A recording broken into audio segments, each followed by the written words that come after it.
Salut YouTube, j'espère que tu vas bien. Moi, écoute, ça va. C'est ma première vidéo sur ma chaîne. Sur ma chaîne, tu trouveras essentiellement des échecs.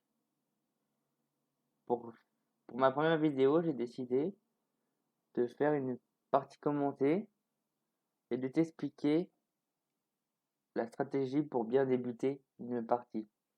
Je m'inspire de ce qui se fait déjà dans le YouTube Game francophone avec les vidéos d'Igor Nataf qui fait 15 minutes de théorie et les parties pédagogiques de Kevin Bordy de la chaîne Blitzstream. Donc on va commencer. J'ai joué contre un Indien et moi je joue essentiellement sur Chesscom. J'ai joué E4. E4, en fait, je joue toujours au centre. Pourquoi? Car tu vas voir que je vais développer rapidement mes pièces que par rapport si j'avais joué à un pion, mettons, le pion H4. Déjà, je vais te montrer ce que c'est le centre. Le centre est défini par ces quatre cases-là. On appelle ça le carré magique. Le carré du centre. Mais oui, aussi le carré magique. Parce que tu verras que il y a beaucoup de compensation en jouant au centre. Si je joue H4, tu peux voir que tu peux jouer seulement 3 pièces. Et elles ne sont pas coordonnées entre elles. Alors que seulement en jouant E4, tu peux développer 4 pièces. Donc voilà. Les noirs ont répondu par E5, eux aussi jouent un pion du centre. J'ai joué cavalier F3 pour mettre une pression sur le pion central. Et également, je développe une pièce. Les échecs, c'est comme une partie de foot. Plus tu as de joueurs sur le terrain, plus tu as de chances de gagner. Donc c'est pour ça, aux échecs, il faut sortir le plus de pièces possible pour monter une attaque, soit sur l'aile roi, soit sur l'aile dame. Il joue D6 pour éviter que je prenne son pion au prochain coup et que je gagne du matériel. J'ai joué fou C4. Fou C4, je joue souvent avec les blancs car ça met une pression sur F7. Et je vais te montrer après quelques coups la force de ce fou. Cavalier. Les noirs ont joué cavalier F6. Et j'aurais pu jouer tout simplement ici. Cavalier G5. Les noirs, eux, se développent. Et là, en fait, je prends le pion en F7. Certes, il est défendu par le roi, mais le roi ne peut pas se mettre en échec. Parce que le cavalier est défendu par le fou. Donc le cavalier est imprenable. Et en plus de ça, c'est que le cavalier ici menace fourchette. Donc on va gagner du matériel. Donc moi j'ai pas joué ça, mais j'aurais pu jouer ça.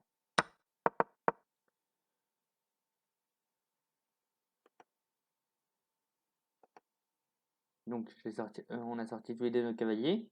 Là j'aurais pu jouer encore cavalier G5 pour menacer F7, mais j'ai décidé de roquer.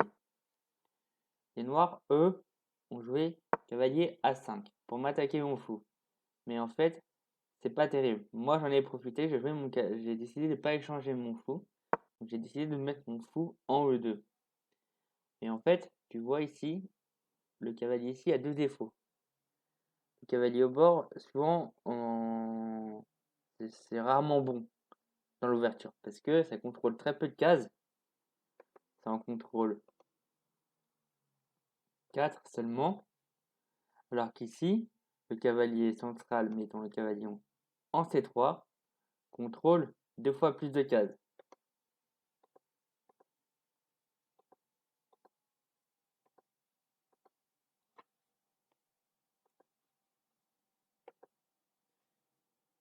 Également, le cavalier, quand il était en C6, il défendait le pion.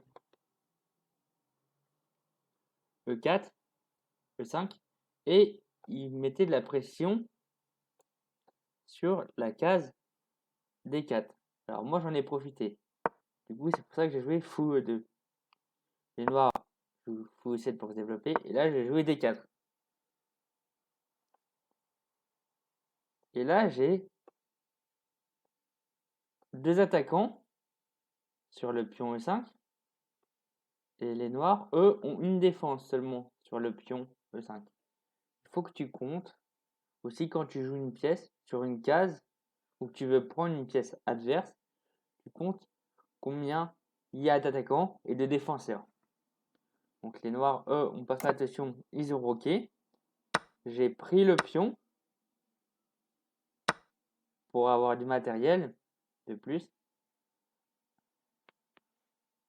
Parce que ça va m'être utile en finale, je vais pouvoir avoir une chance de plus de d'avoir un pion pour mener à dame et mater ensuite le roi adverse. Donc les noirs développent leur fou et menacent cavalier ici. J'ai développé mon fou. Et également sur fou prend, je reprends du fou. Les noirs ont pris, j'ai pris du fou. Ils ont échangé du matériel. Et là, les noirs ont joué une faute. Ils ont joué le pion E6 pour défendre leur cavalier. Mais c'est pas terrible. Parce que moi, en fait, j'ai pris, j'ai échangé. Et en fait, là, tu vois, la structure ici, ces pions-là, ces pions, ils sont plus du tout reliés avec d'autres pions. Ça s'appelle des pions isolés.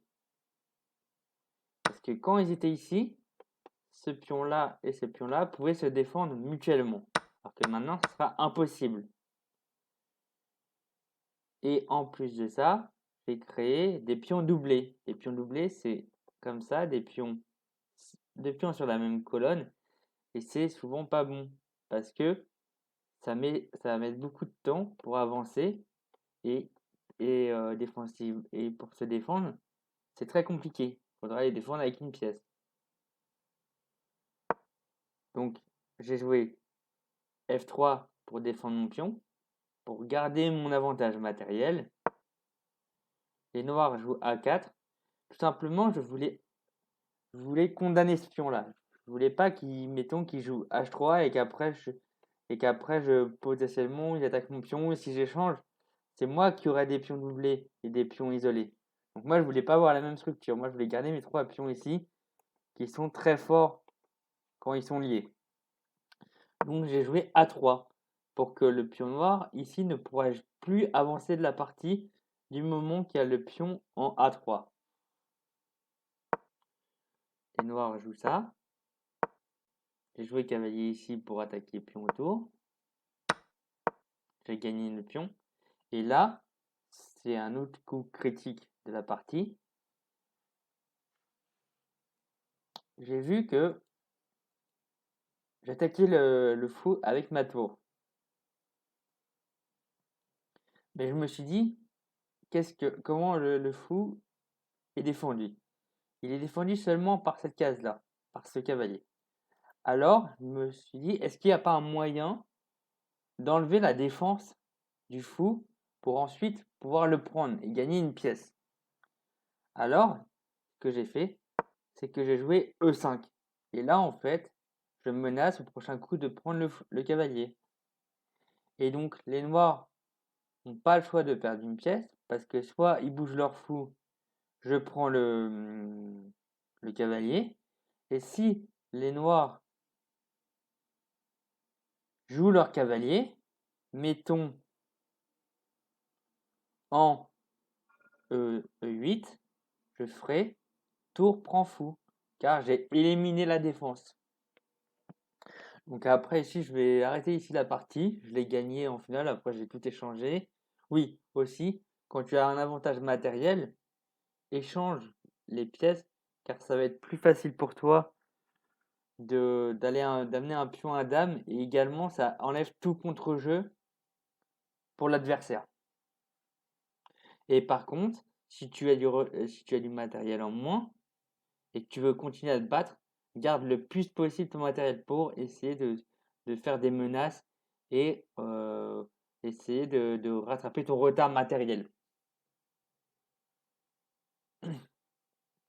Donc ici, on va faire un petit débriefing. Il faut jouer au centre pour développer plus rapidement ces pièces. Donc je te rappelle, le carré central, c'est ces 4 cases-là. Développer ces pièces le plus rapidement possible pour monter une attaque soit sur l'aile roi, soit sur l'aile dame. Et éviter de jouer en ouverture de partie des cavaliers au bord, parce que les cavaliers au bord ne contrôlent pas de case centrale et contrôlent moins de cases qu'un cavalier au centre. Et la dernière chose aussi, c'est de compter quand tu joues un coup, combien de pièces contrôlent la case pour les adversaires et pour tes pièces, pour ensuite pouvoir la jouer et éviter de perdre du matériel. Voilà. Et aussi, on peut voir l'élimination du défenseur.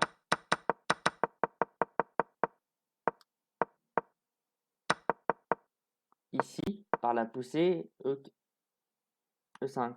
En fait, on dévie le cavalier pour plus qu'il protège le fou par l'avancée du pion E5. Et aussi, là, on a vu ce que c'est la faiblesse des pions ici. Les pions isolés et doublés. Parce que les pions ne vont pas pouvoir se défendre. Donc, il faut faire attention à avoir une bonne structure pour que tes pions puissent se défendre mutuellement. Donc, n'hésite pas à me dire en commentaire s'il y a des choses où il faut que je sois plus clair. S'il y a des coups que j'aurais pu jouer dans la partie qui te semblent meilleurs. Ou également s'il y a des choses que tu n'as pas compris ou tu veux que je revienne. Donc, je fais également des lives sur Twitch. Donc, je vais laisser ma chaîne Twitch en description.